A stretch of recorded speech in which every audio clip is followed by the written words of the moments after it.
Привет хора и добре дошли в едно ново видео. Радвам се да ви видя пак. Както вече сте разбрали от заглавието, днес ще се поприказваме малко на тема защо заминах за Германия. И сега повечето от вас сигурно ще кажат нас какво ни интересува, защо се заминал за Германия. Това означава, че не сте гледали моите кратки видеа в TikTok и в Instagram. В едно от тях всъщност разказах, че откакто съм тук в Германия, хората, които ме следват, въпреки че не съм много активен в социалните мрежи, все пак разбраха, че съм започнал своята специализация именно тук. И доста колеги, които в момента са в университета и им предстои след няколко години да започнат специализация. Също такива, които вече са започнали специализация, все пак обмислят идеята да прекъснат в България и да продължат своето обучение именно тук в Германия. И тъй като е изключително време отнемащо и трудоемко да говоря с всеки един от тях, да им обяснявам абсолютно едни и същи неща, реших, че така и така имам достъп до тези социални мрежи, така и така до някаква степен съм активен, то ще бъде по-добре за всички да създам една кратка поредица, в която да разкажа защо аз съм заминал за Германия, как съм взел това решение, как съм стигнал от България до Германия, какво ми е било необходимо, какви премеждия съм имал, какви са плюсовете и минусите. И разбира се, ако вие имате някакви други въпроси, за които просто аз не съм се сетил, че трябва да разкажа, винаги може да оставите един коментар отдолу. И така, но преди да продължим, за всички, които са за първи път тук и не ме познават, казвам се Петю, в момента съм специализант лекар по вътрешни болести, като от преди няколко седмици започна моята трета година от общо 8 години специализация тук в Германия. Също така съм сертифициран персонален треньор. Нещата, които до голяма степен ме определят, са медицината, тренировките, здравословният начин на живот. Моята цел, както винаги казвам, е да се опитам да помогна на хората да започнат да водят един по-активен начин на живот, сами да работят в полза на своето здраве и ако можем заедно да се опитаме да забавим или, ако е възможно, напълно да превентираме възникването на някои от най-разпространените, най-често срещаните, така да кажем, заболявания и състояния в 21 век.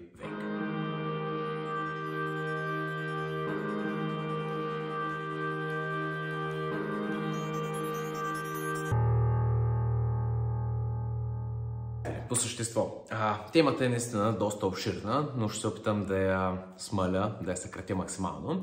Ако питате повечето хора, които ме познават, те ще ви кажат, че аз съм човек, който никога не е искал да напусне своята родина и да живее далеч от своите приятели и семейство.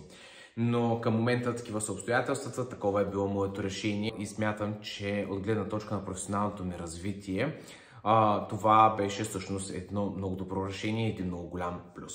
Записвах това видео няколко пъти, защото никога не съм доволен от това, което се е получило. Надявам се, че този път ще успея да запиша темата до край.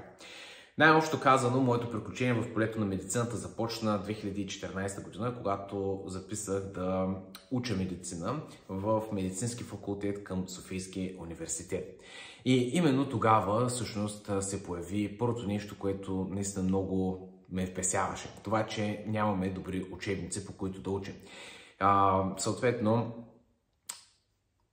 те или са много стари, или новите издания са написани в стил, вижте ме колко български език знам, колко сложни изречения могат да съставят по 15 реда. В крайна сметка, един млад студент по медицина, който никога не е имал допир до това поле, не може да разбере абсолютно нищо.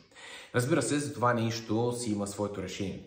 В днешно време всеки един от нас владее поне един чужд език и винаги може да намери голямо количество информация в интернет, откъдето да научи това, което му трябва. Проблемът тук е, че нас ни изпитват повече по тези учебници, които те са ни дадени, тъй като често са писани от преподаватели и съответно ние трябва да възпроизведем тази информация там. Но да кажем, че това не е толкова голяма причина, може да бъде преглътната. Вторият фактор, който всъщност е много тъжен, така да се каже, е всъщност, че в България ние не получаваме добра практическа подготовка. Когато бях студент, това беше само едно предположение. Но сега към този момент, когато вече съм проработил в Германия и съм видял всъщност как се обучават студентите по медицина тук, какви практически умения придобиват те, съответно това няма нищо общо с практическите умения, които придобиваме в България. Тези при нас в България са изключително недостатъчни за това ние да можем да работим след това като специализанти. Разбира се, до голяма степен това също може да бъде решено по един или друг начин. И то е свързано с това просто да дадеш няколко нощни в месеца и да работиш като пълногледач или като медицински брат. Така направих и аз. Работих от своята 4-та година в една от столичните болници. И тук е момента да изкажа своята голяма благодарност на целия сестрински персонал, които ми показаха изключително много, както и на всички специализанти, които вече са специалисти, и разбира се на всички доценти, професори там, които наистина бяха така с отворени обятия към мен и ми предадоха изключително голямо количество опит. Но лошото тук е, че в един такъв момент ти осъзнаваш, че си плащаш за едно обучение, а то не е достатъчно. И се налага допълнително да даваш такива нощни смени, вместо да се починеш и да научиш нещо допълнително. Нали, говорим за фактологически, тъй като в крайна сметка, когато отидем на изпит, по-голямата част е теоретична. И смятам, че ще бъде добре поне в бъдеще тази страна на нещата да се промени. До тук добре. Първите два фактора общо взето не са толкова важни. Нали? Повечето ще се кажат защо пък въобще ги споменава. Нали, това са били такива неща, които малко по малко са пълнили моята чаша преди тя да прелее.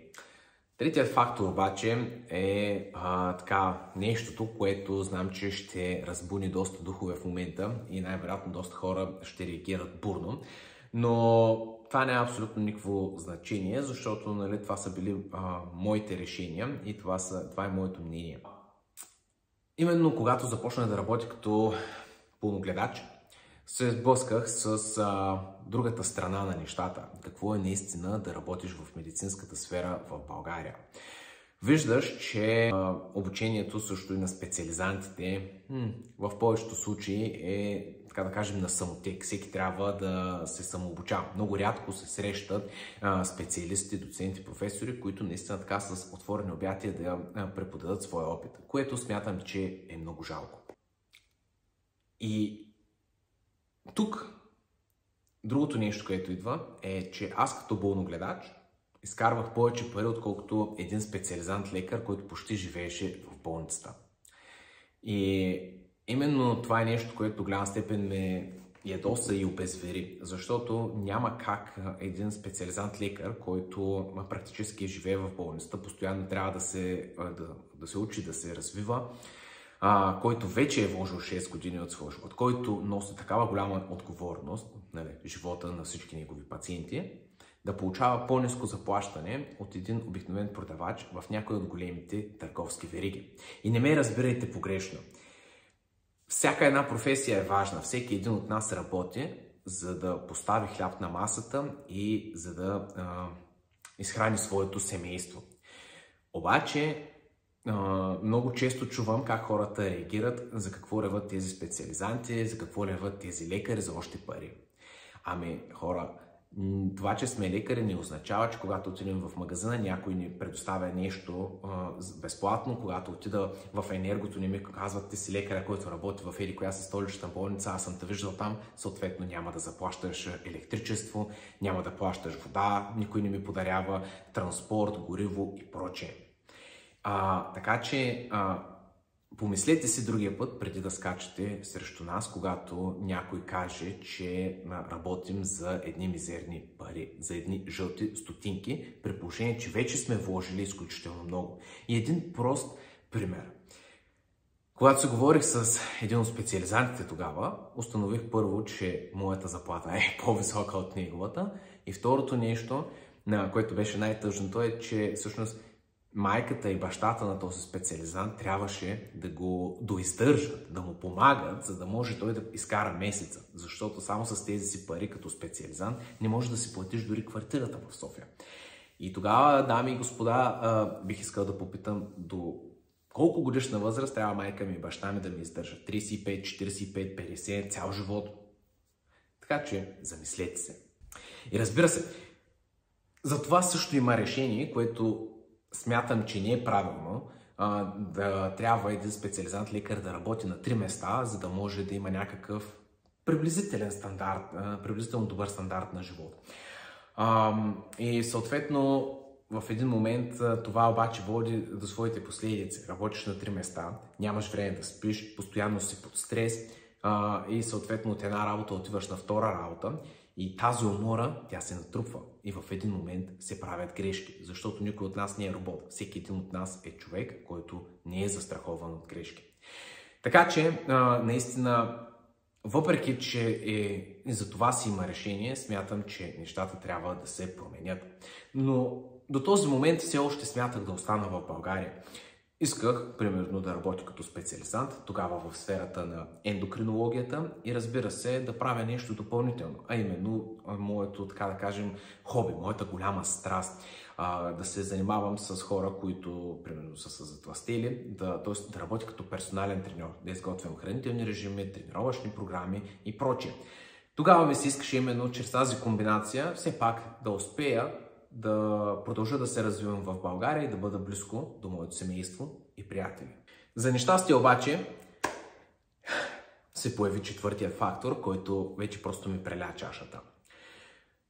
Завърших своето обучение по медицина, завърших своите изпити и трябваше да си търся място за да специализирам. Тогава се сблъскваш отново с тъмната страна на медицината. А именно това, че за голяма част от специалностите, тези места за специализанти до голяма степен са запазени за хора, които са деца на хора с позиция. Или съответно се изисква от теб да си заплатиш някаква сума, за да могат да ти отворят такова място за специализация. Или третият случай, който също ми се е случвал, казват ми: няма никакъв проблем, може да започнеш да специализираш. Обаче следващите 5 години няма да получаваш абсолютно никакво заплащане. Или ти казват, трябва да сключиш договор с друга болница, в която си задължен да работиш, отново за жълти стотинки. Мислех се, че, или поне се надявах, че това се е променило, но преди около 3-4 седмици, когато си бях в България, се срещнах с един много добър мой приятел, който наскоро взе своите изпити, който в момента също се готви да дойде тук в Германия, за да специализира. И той ми разказа, че на място, където е доброволствал, така да кажем, за да придобие малко практически опит, сега са му предложили място, но мисля, че 7 месеца или 1 година трябва да работи като ординатор, без да му бъде заплащано, след което му се отваря място за специализация, но той трябва да сключи този тристранен договор с друга клиника, където после е задължение или колко са години да работи за или каква си заплата, която просто на това увеличаване на цените, след няколко години тази заплата сигурно няма да може да сплати толкова вода и храна в месеца, да не говорим за квартири и прочее. И разбира се, ако наруши този договор, дължи неустойка от 5 цифрена сума. И тогава осъзнаваш, че няма смисъл, т.е. ти си вложил едно голямо количество пари, за да се образоваш, защото обучението по медицина не е ефтино. Ти си вложил изключително много време, стрес, енергия, нерви. Съответно, ако ходиш на работа, всеки ден се срещаш с много хора, които са неблагодарни, искат да те набият. И все пак това го виждаме и в новините. И си казваш, в крайна сметка, защо? Защо аз трябва да го правя? И накрая хората се оплакват, че няма доктори в България. Няма как да има, ако нещата продължават да се случват по този начин. Много от моите приятели, познати, които са в тази сфера, се преориентираха и започнаха да се занимават с нещо съвсем различно. Кой става медицински представител, кой започна да се занимава с нещо с компютри, просто защото начинът на живот и стандартът на живот е много по-добър. И така, не ме разберете погрешно. Видеото няма за цел да агитира който и да било да прави каквото и да било. Това е просто една такава информационна няколко минутка, в която отговарям на въпросите, които са ми били зададени. Ако някой ме попита, искаш да се прибереш в България, разбира се, че искам да се прибера и да се живея на място, където съм израснал, но все пак да имам някакъв стандарт на живот, който да отговаря на целият труд, който аз съм вложил. Надявам се, че след няколко години, когато приключа своята специализация, това ще бъде възможно. Дали е така, дали не е, ще поживеем, ще видим. Приятели, това беше всичко от днешното видео. Надявам се, че ще ви хареса и че ще бъде полезно на хората, които съответно се чудят какво да правят, как се случват нещата в Германия, дали специализацията тук е по-добре от специализацията в България, за което ще се поговорим малко по-нататък. Също така, ако искате да научите повече за хранене, за тренировки, последвайте моят YouTube канал, последвайте ме в социалните мрежи Instagram, TikTok, за които ще откриете линк долу в описанието. Също така не забравяйте да оставите палец нагоре и да споделите на ваши приятели, за да може тази информация да достигне до повече хора и да помогнем и на тях. Благодаря за вашето внимание и до нови срещи!